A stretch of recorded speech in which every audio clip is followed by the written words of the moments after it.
சிறிய வயதிலே தந்தையை இழந்தவர், வறுமையில் பசியால் வாடியவர், தன்னுடைய பாட்டால் உயர்ந்தவர்.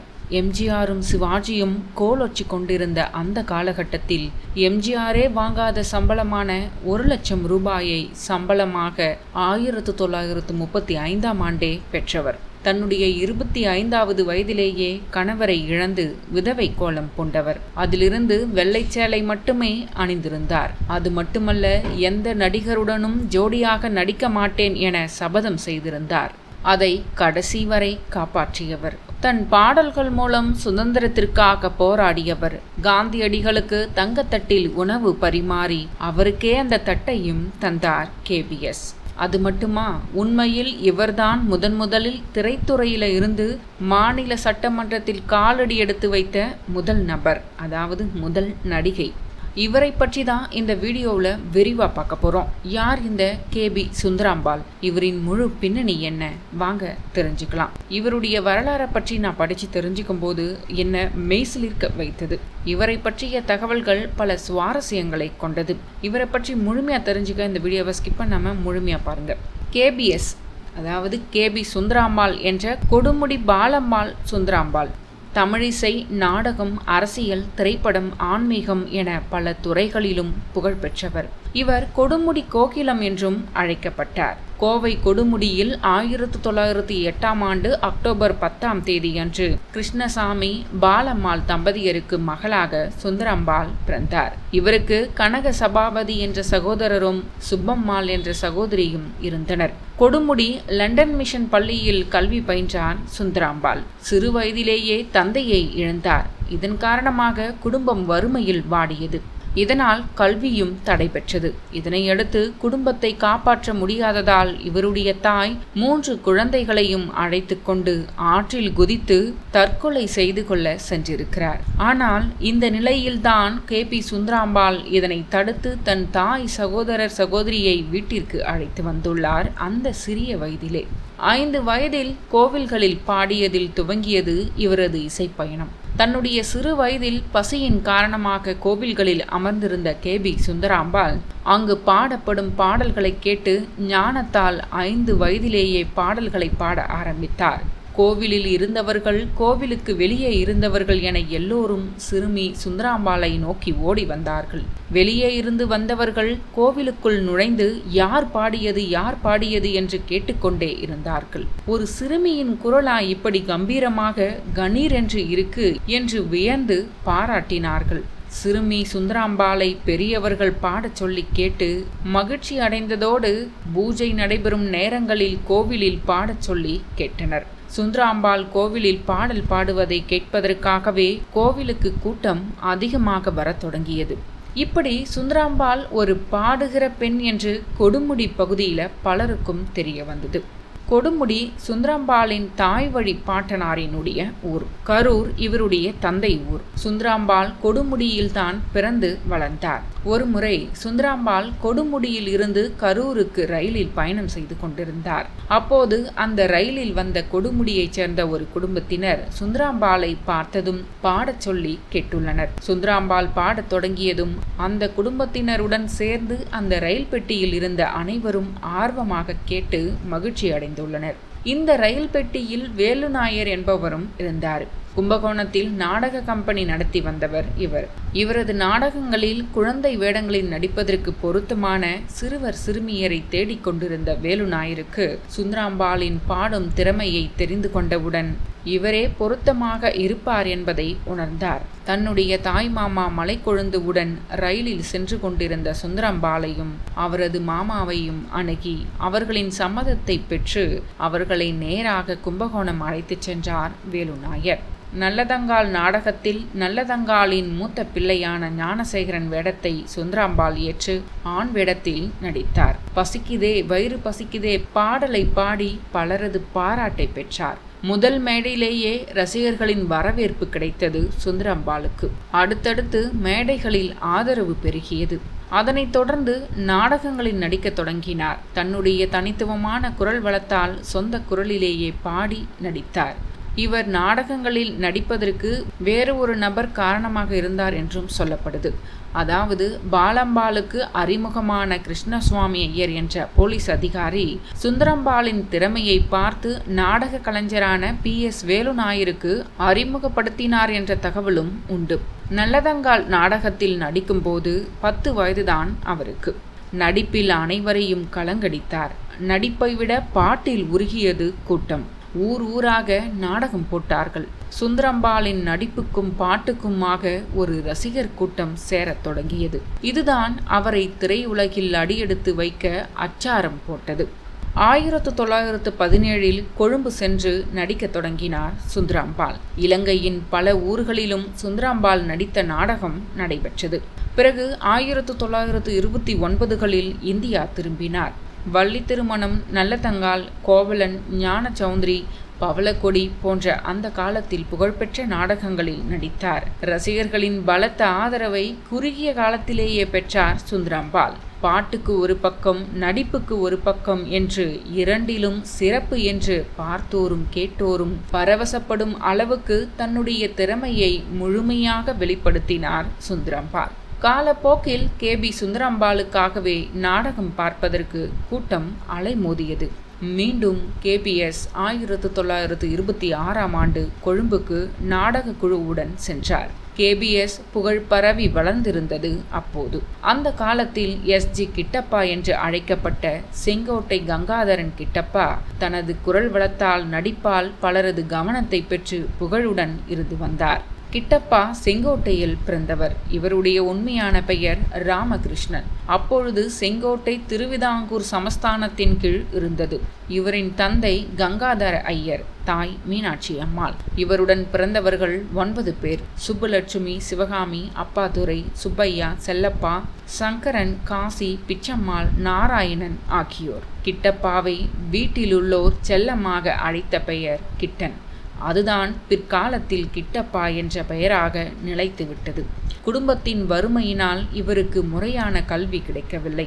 ஆனால் சங்கரதாஸ் சுவாமிகள் உதவியால் இசையிலும் நாடக கலையிலும் ஈடுபட்டார். மிகச் சிறிய வயதிலேயே நாடகங்களில் நடித்து நல்ல பெயர் எடுத்தவர். இவர் தன்னுடைய 6வது வயதில் முதலாக மேடை ஏறினார். கிட்டப்பா KB சுந்தரம்பாளின் வாழ்க்கையில் ரொம்ப முக்கியமான ஒரு நபர். தனது 8வது வயதில் சிலோனில் நடைபெற்ற நாடகங்களில் நடித்தார். அங்கிருந்த இந்திய வர்த்தக அமைப்பு இவரோட கலைத்திறமையை பாராட்டி தங்க பதக்கமும் சான்றிதழும் வழங்கி பெருமைப்படுத்தியது. அப்போது கொழும்பு சென்றிருந்த KBSுடன் கொழும்பில் இணைந்து நடிக்க ஆரம்பித்தார் கிட்டப்பா. 1926ஆம் ஆண்டு சுந்தரம்பாள் கிட்டப்பா நடித்த வள்ளி திருமணம் நாடகம் அரங்கேறியது. அதற்கு பிறகு இருவரும் திருமணம் செய்து கொண்டனர். SG கிட்டப்பா காந்தியத்தில் ஈடுபாடு கொண்டவர். 1921இல் காந்தியின் கதர் பிரச்சார காலத்திலும் பஞ்சாப் படுகொலை நிகழ்ந்த போதும் திலகர் சுயராஜ்ய நிதிக்கும், கதர் நிதிக்கும், தேசபந்து சித்ரஞ்சன் தாஸின் சுயராஜ்ய கட்சிக்கும், சென்னை உப்பு சத்தியாகிரகத்துக்கும் தம்முடைய நாடகங்கள் மூலம் பணம் திரட்டி உதவி செய்தவர். 1930இல் உப்பு சத்தியாகிரகத்திற்கு கடற்கரை பொதுக்கூட்டத்தில் தன்னுடைய பேனாவை ஏலம் விட்டதில் கிடைத்த 50 ரூபாய் பணத்தை நிதியாக அளித்தார். கடைசி வரையில் கதராடையும் காந்தி குல்லாவும் அணிந்திருந்தார் கிட்டப்பா. 1933இல் டிசம்பர் 2இல் கிட்டப்பா காலமானார். அப்போது அவருக்கு வயது 28, சுந்தரம்பாளுக்கு வயது 25. அன்றிலிருந்து அவர் வெள்ளை சேலை கட்டத் தொடங்கினார். அது மட்டுமா, எந்த ஒரு ஆண் நடிகருடனும் ஜோடி சேர்ந்து நடிப்பதில்லை என சபதம் மேற்கொண்டார். அதை கடைசி வரை கடைபிடித்து வந்தார். சிறிது காலம் பொது வாழ்க்கையில் இருந்து ஒதுங்கியிருந்த KBS 1934இல் நந்தனார் நாடகத்தில் நடித்தார். தொடர்ந்து நாடகங்களை நடத்தி வந்தார். பெரும்பாலும் ஆண் வேடம் தரித்து பெண் வேடத்திற்கு வேறு பெண் நடிகர்களை அமர்த்தியிருந்தார். தனித்துவமான குரலுக்கு சொந்தக்காரரான இவர் தான் நடித்த திரைப்படமான பக்தி நந்தனார் என்ற திரைப்படத்திற்கு 1 லட்சம் ரூபாய் சம்பளம் வாங்கினாராம். அந்த காலத்தில் MGR சிவாஜியை விட அதிக சம்பளம் வாங்கியவர் இவர்தான். முதலாக 1 லட்சம் ரூபாய் சம்பளம் வாங்கியவர் இவர்தான்.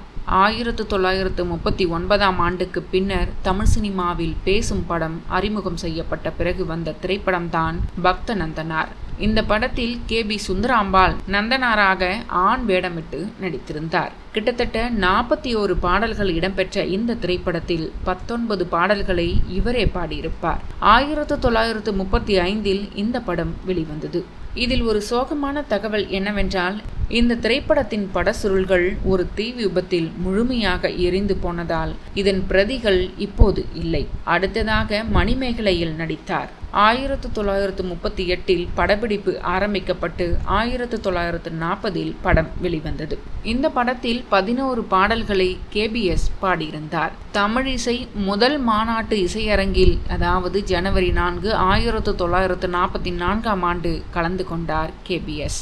காங்கிரஸ் பிரச்சாரங்களில் கே.பி.எஸ். தவறாமல் ஈடுபட்டு வந்தார். கதர் இயக்கம், தீண்டாமை ஒழிப்பு, வெள்ளை ஏகாதிபத்திய எதிர்ப்பு போன்ற பாடல்களை பாடியுள்ளார். ஒரு பக்கம் பக்தி பாடல்கள், இன்னொரு பக்கம் தேசபக்தி பாடல்கள் என கே.பி.எஸ். மியூசிக் டிஸ்க் எங்கும் ஒலிக்கத் தொடங்கியது.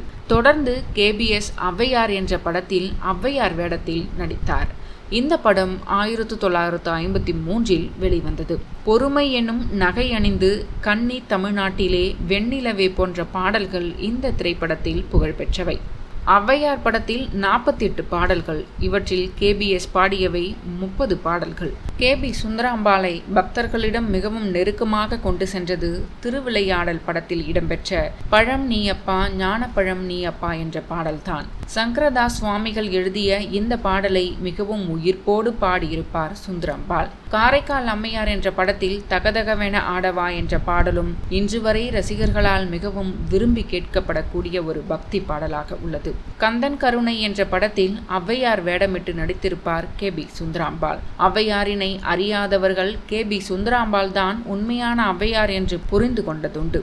இன்றும் தமிழர்களுக்கு ஔவையார் உருவம் என்றால் நினைவில் இருப்பது கே.பி. சுந்தராம்பாள் அவர்களின் உருவம்தான். ஜெமினி எஸ்.எஸ். வாசன் அன்றைய காலகட்டத்தில் 1953 30 லட்சம் ரூபாய் செலவில் பிரம்மாண்டமாக தயாரித்த ஔவையார் படத்தில் ஔவையாராகவே வாழ்ந்து காட்டியவர் கே.பி. சுந்தராம்பாள். ஔவையார் ஒரு அற்புத காவியமாக அமைந்தது. கே.பி.எஸ்.இன் பாடல்களும் நடிப்பும் ரசிகர் இதயங்களை தொட்டது. கருப்பு வெள்ளையில் தயாரான மிகச்சிறந்த படங்களில் ஔவையாருக்கு நிச்சய இடம் உண்டு. கலைஞர் கருணாநிதி தயாரித்த பூம்புகார் திரைப்படம் 1964 வெளிவந்தது. கலைஞர் மு. கருணாநிதியின் பூம்புகார் படத்தில் அவர் எழுதிய வாழ்க்கை எனும் ஓடம் வழங்குகின்ற பாடல் சுந்தராம்பாள் குரலில் மிகப்பெரிய வரவேற்பை பெற்றது. திருவிளையாடலின் மாபெரும் வெற்றிக்கு கே.பி.எஸ். பாடிய பாடல்கள் பெரிய பலமாக இருந்தன. மகாகவி காளிதாஸ் 1966 வெளிவந்தது. அதனையடுத்து கந்தன் கருணை, உயிர்மேல் ஆசை, சின்னப்ப தேவரின் துணைவன், காரைக்கால் அம்மையார், திருமலை தெய்வம் ஆகிய படங்களில் தொடர்ந்து நடித்தார். டி.ஆர். ராஜகுமாரியின் சகோதரர் டி.ஆர். ராமண்ணா தயாரித்த சக்தி லீலை படத்தில் நடித்தார் கே.பி.எஸ். இதுதான் அவர் நடித்த கடைசி திரைப்படம். தன்னுடைய தனித்துவமான குரலாலும் நடிப்பாலும் மிகச் சிறப்பாக நடித்த கே.பி. சுந்தராம்பாள் தமிழ் சினிமாவில் 12 படங்கள் மட்டுமே நடித்தார். இந்த 12 படங்களிலும் அதிகமாக இடம்பெற்றவை பக்தி படங்களே. பக்தி பாடல்களில் தனித்து நிற்கும் குரலாக கே.பி. சுந்தராம்பாளின் குரல் இன்னும் மக்கள் மத்தியில் ஒலித்து கொண்டேதான் இருக்கிறது. கே.பி. சுந்தராம்பாளும் கிட்டப்பாவும் சேர்ந்து இதிகாச நாடகங்களில் தொடக்கத்தில் இருந்தே நடித்து வந்தாலும் ஆங்கிலேய ஆட்சிக்கு எதிரான பல பாடல்களை அந்த நாடகங்களின் இடையிடையே கதையுடன் இணைத்து பாடினார்கள். அந்நியர் எதிர்ப்பு பாடலை புரிந்து கொண்ட மக்கள் உற்சாகத்துடன் கைத்தட்டி தங்களது உணர்வினை வெளிப்படுத்தினார்கள். நாடகங்களில் இல்லாமல் தனித்த பாடல்களாகவும் விடுதலை போராட்ட பாடல்களை இவர்கள் இருவரும் பாடினார்கள். இந்த பாடல்களில் ஈர்க்கப்பட்ட காங்கிரஸ் இயக்க தலைவர்கள் சத்தியமூர்த்தி, காமராஜ் ஆகியோர் நேரடியாக கொடுமுடிக்கு சென்று காங்கிரஸ் இயக்கத்தின் சார்பில் நடைபெற்ற முக்கியமான கூட்டங்களில் பாடுவதற்கு கே.பி. சுந்தராம்பாளை அழைத்தனர். சுந்தராம்பாளும் அவர்களின் அழைப்பை ஏற்று கூட்டங்களில் பாடி தொண்டர்களுக்கு உற்சாகத்தையும் உணர்வையும் ஊட்டினார். 1937 தேர்தலில் காங்கிரஸ் கட்சியும் நீதி கட்சியும் களத்தில் இருந்தன. காங்கிரஸ் கட்சி கூட்டங்களிலெல்லாம் தலைவர்கள் உரையாற்றுவதற்கு முன்பு கே.பி. சுந்தராம்பாளின் பாடல்கள் நிச்சயம் ஒலிக்கும். ஓட்டுடையோர் எல்லாம் கேட்டிடுங்கள் என்ற பாடலை தனக்கே உரிய குரலில் கம்பீரமாக சுந்தராம்பாள் பாடத் தொடங்கினால் வெட்டவெளி பொது கூட்ட மைதானம் நிரம்பி வழியுமாம். கூட்டம் முடியும் போதும் சுந்தராம்பாள் பாடுவார் என்று அறிவித்துவிட்டுதான் தலைவர்களே பேசுவார்களாம். கூட்டம் முடியும் போது சிறைச்சாலை என்ன செய்யும் என்ற பாடலை சுந்தராம்பாள் பாடக் கேட்டு அனைவரின் நெஞ்சும் சிறைச்சாலை கொடுமைகளை துச்சமென மதிக்க தோன்றுமாம். காந்தியடிகளை பற்றி கே.பி. சுந்தராம்பாளின் பாடல்களை மேடைதோறும் மக்கள் கேட்டு உருகி போவது மட்டுமில்லாமல் இசைத்தட்டுகளாகவும் அந்த பாடல்கள் வெளிவந்தது. காந்தியடியோ பரம ஏழை சந்நியாசி எனும் பாடலும் அன்றைய காலகட்டத்தில் மிக பெரிய அதிர்வை தேச பக்தர்கள் மத்தியில் ஏற்படுத்தியது. காந்தியடிகளை பாடல்கள் மூலம் பரப்பிய பெருமைக்குரியவர்களில் கே.பி. சுந்தராம்பாள் மிகவும் முக்கியமானவர். கொடுமுடி கோகிலம் என்று இவரை தனது திராவிட நாடு பத்திரிகையில் புகழ்ந்து எழுதினார் அறிஞர் அண்ணா.